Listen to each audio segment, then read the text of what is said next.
केदारनाथ मंदिर भारत में तथा पशुपतिनाथ मंदिर नेपाल में कैसे बना। अब ये क्या रहस्य है कि जो केदारनाथ मंदिर है वो भारत में है तथा पशुपतिनाथ मंदिर नेपाल में है।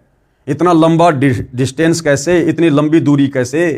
तो इसके लिए भी गुरुदेव भगवान हमें एक कथा सुना रहे हैं कि केदारनाथ मंदिर कैसे बना और नेपाल में पशुपतिनाथ मंदिर की स्थापना कैसे हुई।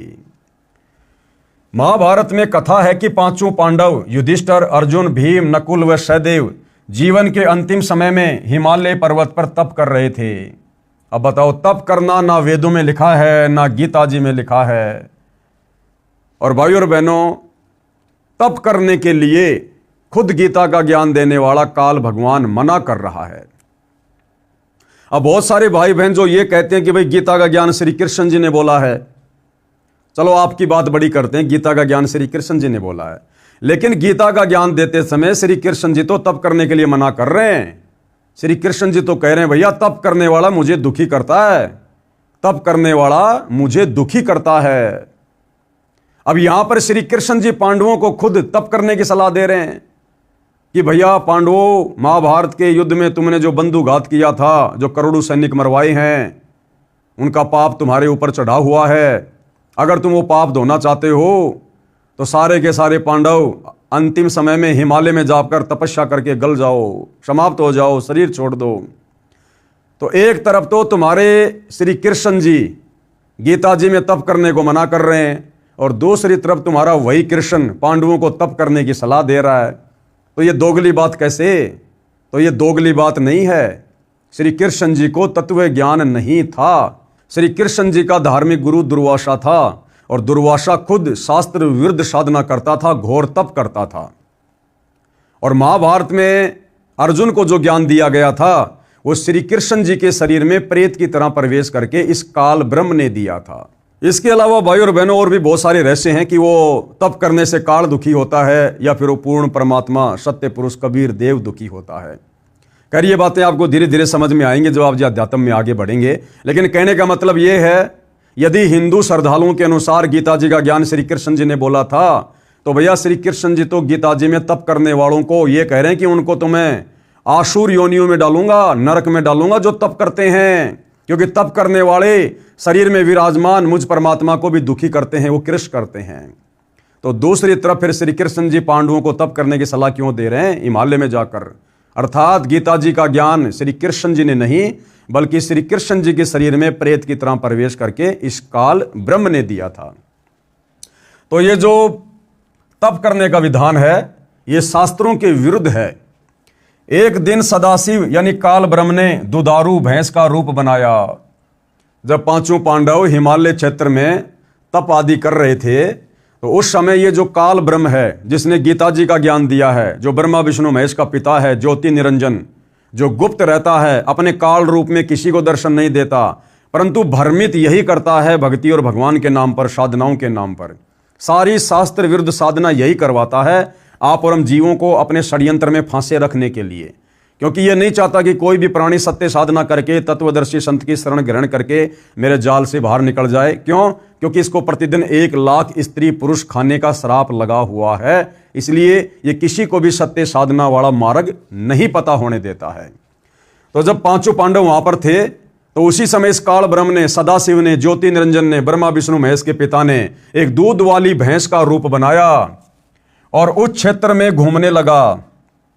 भीम दूध प्राप्ति के मकसद से उसे पकड़ने के लिए दौड़ा तो भैंस पृथ्वी में समाने लगी।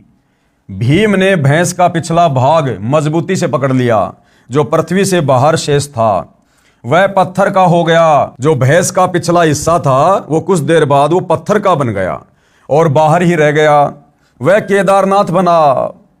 भैंस के शरीर के अन्य भाग जैसे अगले पैर, पिछले पैर आदि आदि जहां जहां निकले वहां पर अन्य केदार बने। ऐसे ऐसे 7 केदार हिमालय में बने। उस भैंस का सिर वाला भाग काठमांडू में निकला जिसको पशुपति कहा गया, उसके ऊपर मंदिर बना दिया गया। उस भैंस के पिछले भाग पर तथा अन्य अंग जहां जहां निकले उनको केदार नाम देकर यादगार बना दी गई थी कि यह पौराणिक घटना सत्य है। ये साक्षी है सब मंदिर किसी न किसी कथा के साक्षी हैं, परंतु पूजा करना गलत है।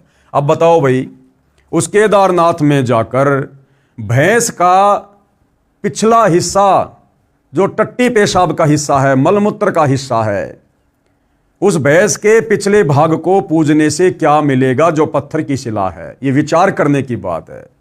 अरे पूजना तो हमने परमात्मा को है जो परम सुखदायक है। हमने भैंस का पीछे का मलमूत्र का हिस्सा थोड़े ना पूजना है।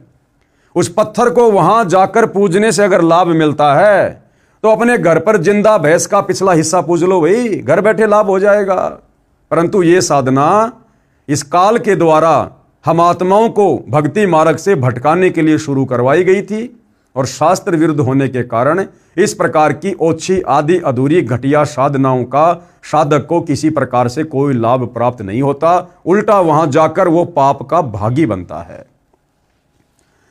उसके बाद क्या कह रहे हैं गुरुदेव? लगभग 100 वर्ष पहले केदारनाथ पर अधिक वर्षा के कारण दलदल अधिक हो गई थी। लगभग 60 वर्ष तक वहां कोई पूजा आरती नहीं की गई, न कोई दर्शन करने गया था। बाद में 30-40 वर्ष से दोबारा से दर्शनार्थी जाने लगे।